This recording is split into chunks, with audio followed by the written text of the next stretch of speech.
Ne vous êtes-vous jamais demandé comment une histoire commence, comment elle s'invente et comment elle se construit, comment elle naît et réussit à entrer en nous, comment un homme réussit avec son langage à faire vivre notre imaginaire?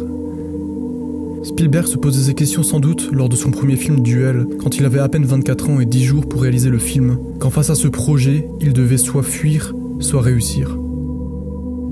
Résumer la jeunesse de Spielberg serait un peu ennuyant, et ce n'est pas le sujet ici. Il suffit d'ailleurs de regarder The Fabelman pour avoir une autobiographie visuelle du cinéaste. Commençons plutôt quand il a 22 ans. Après avoir réalisé de nombreux courts-métrages dans sa jeunesse, Spielberg réalise finalement Emblem, un road trip silencieux dans le désert. Sa forme et son panache seront remarqués lors de festivals et lui permettra d'obtenir un poste à Universal. Sur place, il enchaîne la réalisation de plusieurs épisodes de séries, Night Gallery, Marcus Welby, The Name of the Game ou bien Columbo, jusqu'à intéresser certains producteurs, dont ceux d'ABC. On lui propose de réaliser un film au sein du Movie of the Week, un programme de téléfilm qui laisse place à de jeunes réalisateurs. Ils ont en moyenne 400 000 $ et 10 jours de réalisation pour mettre en place un de leurs projets. La secrétaire de Steven Spielberg lui fait alors découvrir une nouvelle dans le magazine Playboy d'avril 71, celle de Richard Matheson, Duel. David Mann est un représentant de commerce comme les autres. Lors d'une journée chaude et ensoleillée, il se rend chez un client lorsqu'il s'aperçoit qu'un camion le suit depuis plusieurs kilomètres. Un jeu se met en place entre les deux véhicules, jusqu'à ce que cet énorme engin rouillé lui fonce dessus et cherche à le tuer. Une course-poursuite se met alors en place jusqu'à un duel final. La nouvelle s'inspire d'un événement réel qu'a vécu l'auteur le jour de l'assassinat de Kennedy, quand un chauffard en camion le força à se mettre sur le bas-côté afin de l'éviter. Après l'écriture de la nouvelle, il l'adapte pour la télévision. Pour que le trajet soit vraisemblable, il prend sa voiture jusqu'à Ventura, à travers le désert, avec un dictaphone et enregistre ce qu'il voit, offrant un réalisme minimaliste à l'histoire. Pour le rôle de David Mann, Steven Spielberg obtient Dennis Weaver, acteur de La Soif du Mal de Wells. Il réalise le film en 10 jours, prévoit chaque lieu de tournage en regardant les routes californiennes et prévoit le placement de chaque caméra, jouant avec la magie du cinéma en utilisant les mêmes lieux avec 2 angles différents afin d'être le plus rapide possible dans la réalisation.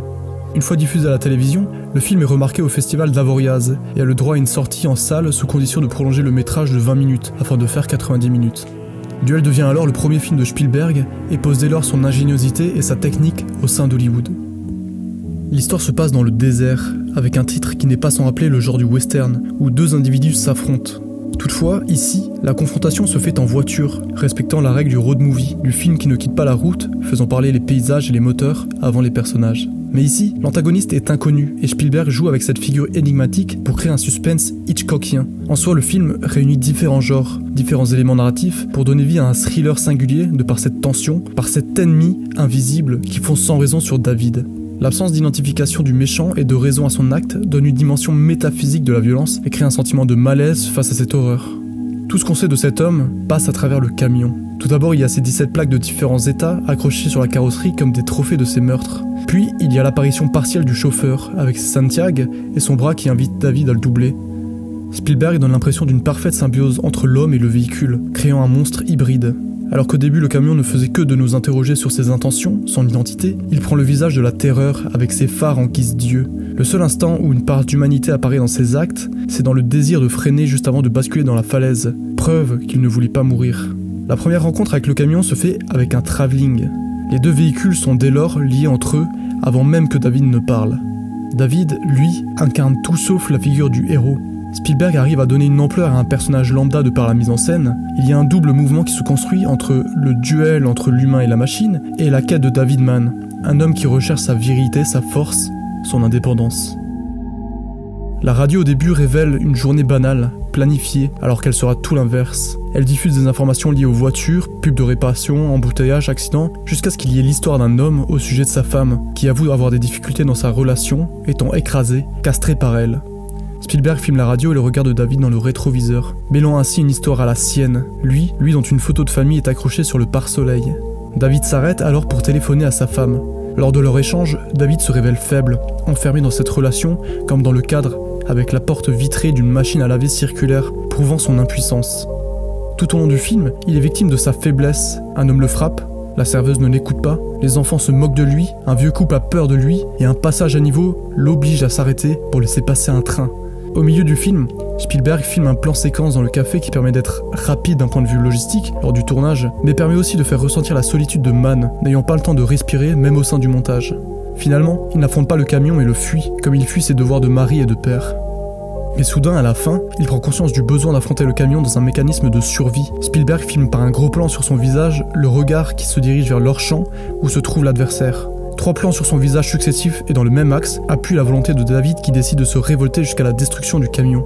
L'humain, de par son intelligence, a le dessus sur la machine. Il parle d'ailleurs dans son monologue du café d'un retour à la nature de l'homme, de son instinct. Il se trouve d'ailleurs au-dessus de lui à la fin, les liant une dernière fois ensemble.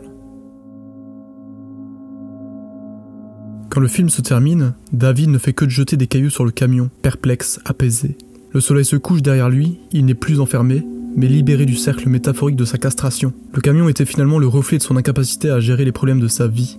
David ne se sent pas victorieux de ce duel absurde, mais semble renaître et se questionner. C'est l'élément déclencheur qui permet de remettre en question son existence. Le héros de Duel incarne par excellence l'homme modelé par la société. Un man, comme son nom l'indique, sans aucun projet de rébellion, mais qui, en sauvant sa vie, accomplit cependant un geste libérateur, son voyage l'amenant à franchir les limites du monde normal. Le scénario, pourtant minimaliste au premier abord, se révèle être riche de par sa symbolique, mais aussi de par sa mise en scène. Entre l'image d'un thriller, la quête d'un homme et celui du duel contre les machines, Spielberg réalise un tour de force cinématographique. Le réalisateur réussit à mettre en place un univers logique et identifiable. Les 2 véhicules incarnant chacun une identité. Nous avons d'un côté le gros camion à moitié détruit, teinté, fumant, qui grince à chaque mouvement, qui a la couleur du désert comme les prédateurs et qui se fond donc dans la masse. Et puis nous avons la petite pile-mousse vaillant rouge, visible dans le désert, couleur de la proie. D'ailleurs, il donne vie aux attaques du camion par un surdécoupage, où chaque coup de volant du véhicule équivaut à un plan pour accentuer sa fureur. Le camion ne fait qu'encadrer la voiture de David tout au long du film. Il la possède, et lors de ses attaques, possède tout l'espace visuel de par les gros plans et les angles choisis. Lors du duel, la caméra tremble quand le camion fonce, révélant la folie de cet engin, sa vitesse, sa hargne, avant de plonger dans le ravin dans un slow-motion final. La bande-son offre, elle, aussi une dimension au film. L'ambiance sonore fait croire à l'histoire, avec la radio au début, puis par les différents bruits sur la route qui appuient un élément visuel propre au scénario. La tension augmente par les sons de plus en plus sourds. Dès que le camion est agressif, il possède tout l'espace sonore de par son grondement. Tandis que quand il est passif, seule sa fumée est présente au sein de la voiture de David, entrant dans le cadre et son esprit. La musique, elle, apparaît quand David frôle la mort, quand il croise la voiture au début du film, ou bien quand à la fin, la mort règne partout jusqu'au duel. Ce rythme sonore existe de par la structure du film, qui d'une image noire où l'on entend seulement le démarrage de la voiture, nous avançons de station en station, d'arrêt en arrêt, ajoutant des éléments à l'intrigue et surtout à l'angoisse, jusqu'à ce que le personnage s'extrait de l'obscurité, de cette histoire et de sa vie, à travers ce trajet, cette péripétie rédemptrice. En plus de 30 films à son actif, Steven Spielberg a créé un cinéma qui s'est étendu des années 80 à aujourd'hui, de films politiques, fantastiques, comiques, historiques, à préhistoriques. Il a su faire voyager, vibrer tous les spectateurs de tous âges, mais avant cela, il a su maîtriser l'art du suspense et l'art de créer une histoire à partir d'un rien en seulement 10 jours. Ce travail fut l'étape décisive de sa carrière, où il deviendrait ou non un grand cinéaste.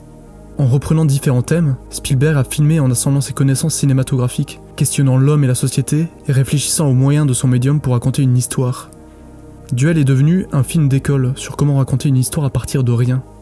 Et à un moment donné, Spielberg glisse un indice sur sa méthode de travail, quand l'exterminateur de vermine passe à l'écran. Grey Blips, anagramme de Spielberg.